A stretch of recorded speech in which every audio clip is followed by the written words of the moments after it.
Graça e paz do nosso Senhor e Salvador Jesus Cristo de Nazaré. Estamos aqui mais uma vez para louvar a Deus, agradecer o nome desse maravilhoso Deus que nos chama, né? Nos traz alegria, nos traz força e também que nos dá a certeza da sua salvação, que um dia nós vamos estar com Ele. Isso é uma coisa fundamental, né? Isso é a base da nossa fé. A base da nossa fé está alicerçada justamente naquilo que é a promessa de Deus para nossas vidas, né? Se a gente não crê na promessa, a gente fica...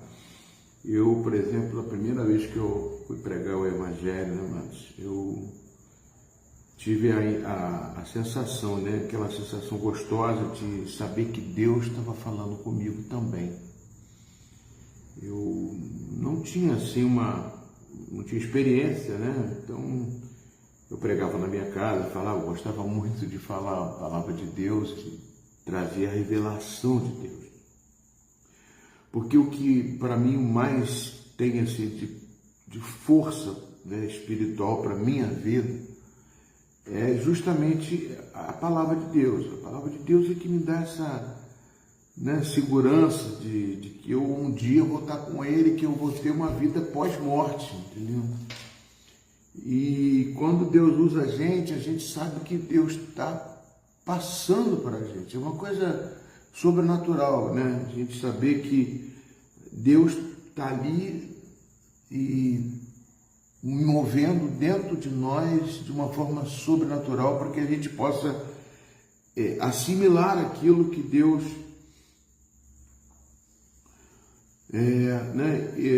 assimilar a palavra de Deus, ou seja, não por vontade, não por persuasão, né? Inclusive na carta aos Coríntios, ele fala assim, ele diz aqui no 1 Coríntios capítulo 9, assim também, né, o Senhor, versículo 14, não, 1 Coríntios 9, assim também o Senhor ordenou aos que pregam o Evangelho que vivam o Evangelho. Assim também o Senhor ordenou que os que pregam o Evangelho que vivam o Evangelho. Porque ele tem que fazer parte da minha vida, ele tem que fazer parte de dentro de mim, ele tem que morrer dentro de mim. Porque é como se fosse assim, eu sou um empresário, dono de alguma empresa, e ali é o meu sustento, ali é a minha vida está ali, né? Naquela empresa, por exemplo, porque eu sustento a minha família. Então ali aquela empresa tem que estar dentro de mim, no sentido de que eu faça as coisas, com certeza aquilo ali é que é meu sustento, a minha vida está ali, né? Então é uma coisa muito importante para mim. Então aquilo ali é minha propaganda, eu vivo aquilo ali, eu sou aquilo ali, né? Eu vejo muitas pessoas que são empresários que têm essa coisa de propagandear a própria pessoa. Não sou eu, não. Você vê esses grandes empresários, né? Às vezes são donos de lojas e tudo, mas eles estão sempre ali. Então, se eu quero viver o Evangelho, pregar o Evangelho, eu tenho que viver esse Evangelho. Uma vez eu fui ser vendedor de um produto, um produto que eu não comprava. Eu não comprava aquele produto. Falei, poxa, eu não quero adquirir esse produto. Para mim não serve. Era uma questão de hotéis, não me agradou. Mas como é que eu ia vender uma coisa que eu não consumo, que eu não me agrada? Como é que eu vou convencer você de comer beterraba se eu não gosto de beterraba? Eu gosto de beterraba, tá? Mas se é uma coisa que eu não gosto, eu vou convencer você se eu não gosto dessa coisa. Então, para eu pregar o Evangelho, eu tenho que viver esse Evangelho. Mas uma coisa eu digo também, ai de mim se não pregar esse Evangelho. Por quê? Ai de mim se não pregar esse Evangelho. E Paulo diz aqui no versículo 25, ele diz assim, todo atleta em tudo se domina. Aqueles para alcançar uma coroa corruptível, no versículo, mesmo capítulo 9. Aqueles para alcançar uma coroa corruptível, nós, porém, a incorruptível. Assim corro também eu, não sem meta, assim luto, não como desferindo golpes no ar, mas esmurro o meu corpo e reduzo a escravidão, para que, tendo pregado a outros, não venha eu mesmo ser desqualificado. Aí eu falo assim, bom, você é pastor, então você tem que viver isso aí. Não. Eu sou propriedade exclusiva de Deus. Jesus morreu no meu lugar, morreu no seu também. Então, eu creio que essa missão não é só do pastor. O pastor pode ter uma missão diferenciada no sentido de conduzir um rebanho, né? Porque assim é a palavra pastor, né? O Senhor é meu pastor e nada me faltará, né? Nada terei falta. O Senhor é meu pastor, então o pastor conduz o rebanho, ele tem que viver isso, mas o rebanho também tem que viver este evangelho, tem que estar pronto para as circunstâncias, porque o pastor físico, o homem pastor, ele não está em todo lugar, mas o pastor Jesus, ele dá a vida, ele deu a vida por você, por mim, e ele vai estar pronto. Ele disse que estarei convosco todos os dias da sua vida. Então é diferente, né, do pastor que conduz um rebanho, conduz uma igreja. Eu também tenho que proporcionar para você que você viva bem, que você seja feliz, que você seja realizado, mesmo passando por lutas e dificuldades. Mas cabe tanto a mim quanto a você, né, a gente morrer para este mundo e viver para Cristo. Porque com certeza, amados, isso é uma coisa que não pode ser fingimento, não pode ser uma coisa irreal, não pode ser uma religião, não pode ser, eu não sou uma religioso, eu sou uma pessoa que eu sou devota ao Senhor, entreguei minha vida ao Senhor, confio nele, né? Como diz, toma a sua cruz e siga-me, né? Jesus disse que quando chamou aqueles discípulos, né, em Lucas capítulo 10, ele chamou outros 70, porque aqueles primeiros que ele chamou, um falou que tinha que enterrar o pai, o outro falou que tinha que resolver os problemas, tinha que falar com alguma coisa. Cada um dá uma desculpa, uma situação de servir ao Senhor. Agora, se eu sei que aquele Redentor vive dentro de mim, eu estou vivo para ele e ele vive para mim, eu vou querer me manifestar de todas as maneiras para que eu possa conduzir uma pessoa para Cristo, porque eu sei que isso é minha missão, não de pastor, a missão de servo, a missão de evangelista, a missão de um homem que quer servir a Deus. Mas para isso, como diz aqui o texto, claro, né? Paulo fala assim, fiz-me de fraco, no versículo 22, para ganhar os fracos, a fim de ganhar os fracos, fiz-me de tudo para com todos, a fim de, por todos os modos, salvar algumas pessoas. Se você sabe que você vai para o céu, vai para o reino de Deus, vai estar junto com Jesus, eu quero estar, quando estiver lá, eu quero levar gente, eu quero fazer o possível para carregar mais gente. Vai ser muito bom, mas... E quando eu chegar lá, né, uma das coisas que eu vou, né, a primeira coisa que a gente vai se surpreender é que a gente está lá. Opa, cheguei no céu, estou no céu.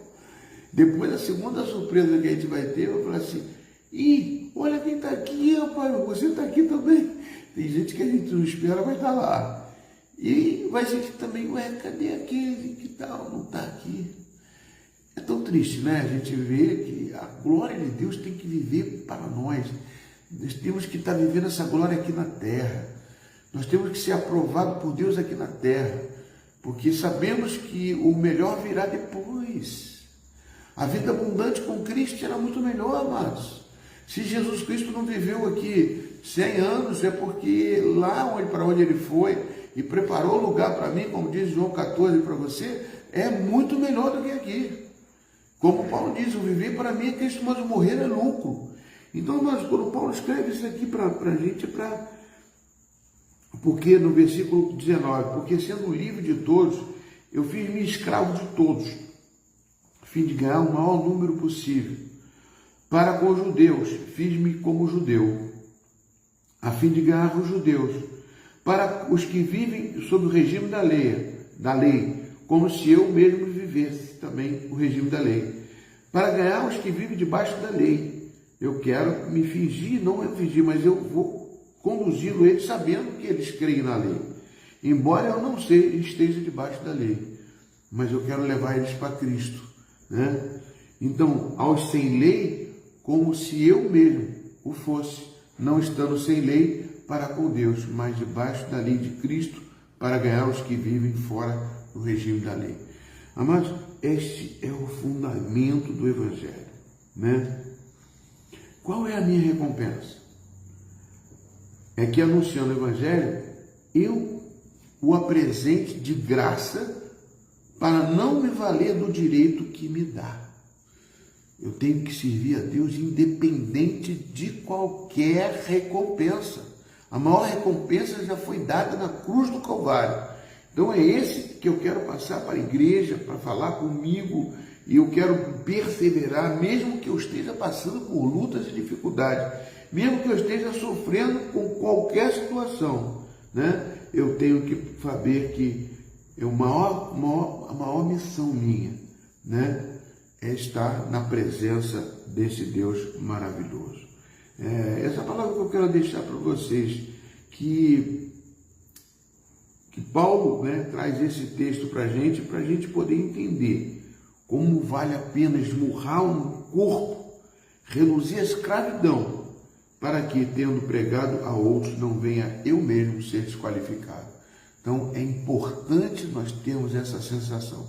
Eu posso passar por lutas e por dificuldades. Eu posso passar e saber como o Filipenses capítulo 4 fala ali, Paulo falou assim, sem viver em toda e qualquer situação, né? Porque eu posso sim, em Jesus, que morreu por mim e deu a vida por mim. É fundamental, é fundamental. Então, quando a gente está servindo ao Senhor, por isso que ele diz, buscar o reino de Deus, as demais coisas são acrescentadas. Deus não tem obrigação de fazer isso, mas é como se fosse. Ele nunca vai deixar um filho dele, um justo dele, desamparado, a mendigar o pão, nem a sua descendência. Ele vai querer proteger todos os seus. Ele vai querer mostrar que ele é o Deus que está com você. E é por isso que eu clamo pela vida da igreja, para que você possa sentir a suficiência de Deus. Amados, é fundamental você sentir-se suficiente, mesmo no meio de lutas, mesmo no meio de dificuldade. Eu estou passando por uma situação e não é que eu estou curtindo isso, mas eu quero ser curtido por isso. Amém? Está entendendo? Eu não quero curtir nunca uma tribulação, de ai que maravilha passar a tribulação. Não, de jeito nenhum, quero sair dessa tribulação o mais rápido possível. Mas eu quero ser curtido dela. Eu quero ser curtido no sentido de fortalecer a minha alma, fortalecer o meu ser e continuar, como diz Paulo aqui, nesse esmurro o meu corpo, reduzo a escravidão, para que, tendo pegado a outros, não venha eu mesmo ser desqualificado. Eu quero louvar a esse Deus o quanto eu puder e buscar a presença de Deus para poder trazer outras pessoas, para mostrar que Deus, mesmo comigo, dificuldade, a pessoa possa ver Cristo em mim, né? Paulo disse isso, né? Sede meus imitadores como eu sou de Cristo. Cristo vive em mim. É fundamental que nós possamos entender isso, amado. Que a maior coisa, o maior prazer que nós temos que ter é entender que aquele Filho de Deus, que é o próprio Deus, que morreu no meu lugar, para poder me dar uma chance. Hoje eu não consigo ser tudo, eu não consigo fazer tudo, eu não consigo ser alegre com tudo, eu tenho minhas falhas, eu estou nesse corpo carnal, muitas vezes aquilo que eu quero fazer eu não consigo fazer, né? E muitas vezes é uma coisa que a gente fica embarreirado de fazer também. Situações conflitantes nós vamos ter nesse mundo, mas saiba de uma coisa, amados, o justo viverá pela fé. Isso foi um marco na vida tanto de Martinho Lutero, como na vida do apóstolo Paulo, como na vida de John Wesley. Eu tenho falado do John Wesley, estou estudando algumas coisas aqui, porque nós estamos num período, amados, que John Wesley também, ele lutou contra si próprio, para poder esmurrar o corpo dele, para poder vencer, para poder lutar, para poder saber que a mola mestre, aquilo que me impulsiona, não é somente os prazeres da minha vida, não é somente aquilo que eu gosto de fazer, mas principalmente aquilo que eu tenho dentro de mim, que o Jesus me deu na cruz do Calvário. Isso faz me fortalecer, eu me ajoelhar no chão e colocar diante de Deus, para Deus, eu posso pedir, bater na porta do teu trono, me alivia dessa pressão, me tira dessa situação. Mas uma coisa eu quero te dizer, eu te amo em qualquer circunstância, eu entrego minha vida ao Senhor, eu quero confiar no Senhor cada vez mais, e que o Senhor, como diz aquele louvor, né, não afaste o teu espírito de mim. Oh, xarabalabachai. Fala comigo, papai, fala com teus filhos, ó Pai, em nome de Jesus, para que nós possamos sentir essa presença, Pai. Oh, Deus de poder, Pai, oh, Jesus, porque é o maior prazer, meu maior prazer é estar em tua presença. Isso é o maior prazer, ficar aos teus pés, te adorar, Senhor, na beleza da tua santidade. Que o Senhor me envolva cada um desses que vem ouvir essa mensagem, para que Paulo, quando escreve 1 Coríntios capítulo 9, ele traz isso, que vale a pena ele me fazer de louco, de doido para ganhar qualquer pessoa. Ele quer ganhar a vida daquela pessoa, porque ele já tem a certeza que é o melhor lugar. Hoje fez de fraco para ganhar os fracos, ele me fazer daquilo que eu possa, Pai, que a pessoa possa se apegar, porque a pessoa tem que ser, não pregar o Evangelho, mas tem que viver esse Evangelho antes de pregar. Por isso, Pai, eu peço a Ti em nome de Jesus, me ajoelho e coloco diante de Ti, Senhor Deus, em nome de Jesus, por cada vida que eu vim a ouvir essa palavra, que ele possa ser tocado pelo Teu Espírito Santo. Oh, Espírito Santo de Deus, oh, Pai querido amado, venha fluir, Pai, tira de dentro de nós tudo aquilo. Pai, se tem alguma enfermidade, Pai, Tu falaste que a graça te basta, mas tem enfermidades que impedem, Pai, coisas, situações que não deixam a pessoa, gente, conseguir, Pai. Por favor, Pai, envolva cada um com a Tua graça. E também envolva com o Teu poder, Pai, para retirar tudo aquilo que é impensível, tudo que é tristeza, que é dor, tudo aquilo que impede que a pessoa possa ser conduzida por Ti, Pai. Ó Deus, joga por terra em nome de Jesus, que nós não tenhamos nenhum ídolo. Ídolo que eu falo, Senhor Deus, é alguma coisa acima do Senhor. Eu quero, em primeiro lugar, entregar minha vida a Ti. Eu quero entregar as vidas que aqui estão no Senhor, para que a Tua glória se manifeste poderosamente, ó Pai, na vida de cada um dos Teus filhos. Que a unção de Deus, ó Pai, venha fazer diferença, Pai. Como diz, ai de mim se eu não pregar esse Evangelho. Oh Deus, toma, Senhor Deus. Todo atleta em tudo se domina.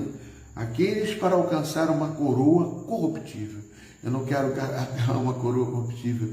Eu quero, como diz Paulo aqui, Senhor Deus, vocês não sabem. Os que correm no estádio, todos na verdade correm, mas um só leva o prêmio. Corram de tal maneira que ganhe o prêmio. Todo atleta em tudo se domina, aqueles para alcançar uma coroa corruptível, mas nós, porém, a coroa incorruptível. Assim corro também eu, não sem meta, não assim eu luto, não desferindo golpes no ar, mas esmurro meu corpo e reduzo a escravidão, para que, tendo pregado a outros, não venha eu mesmo a ser desqualificado. Usa-me, Senhor, usa-me como um farol que brilha. Eu quero ser usado por Ti, Pai. Usa os Teus filhos, ó Pai, da forma como precisa, Senhor Deus. Tira todo empecilho, toda dificuldade, toda luta, toda dor, todo sentimento de perda, Pai. Que muitos têm sentimento de perda, tudo aquilo que possa afastar, ó Pai. E eu quero abençoar o Teu povo, em nome e por amor de Jesus Cristo. Deus abençoe você, né? Que você, Levita, Raimundo, Rosângela, Maria Helena, todos vocês, Valquíria, que a graça de Deus envolva o seu coração, em nome e por amor de Jesus Cristo. Deus abençoe vocês, né? Estamos aí, domingo, estamos lá na igreja, amanhã tem oração na igreja, e estamos preparando um discipulado para que você possa ser usado bastante por Deus. Estou vivendo isso antes de fazer vocês viverem, para vocês fazerem com que esse discipulado que Jesus fez com 3 anos com seus discípulos, durou muito tempo, né? Chegou até nós, que a gente possa também ser usado como discípulo ativo, discípulo obreiro aprovado, que não tenha que se envergonhar da palavra da verdade. 2 Timóteo 2,15. Deus te abençoe, fique na paz do Senhor, amém? Jesus é contigo, aleluia. Estou encerrando já.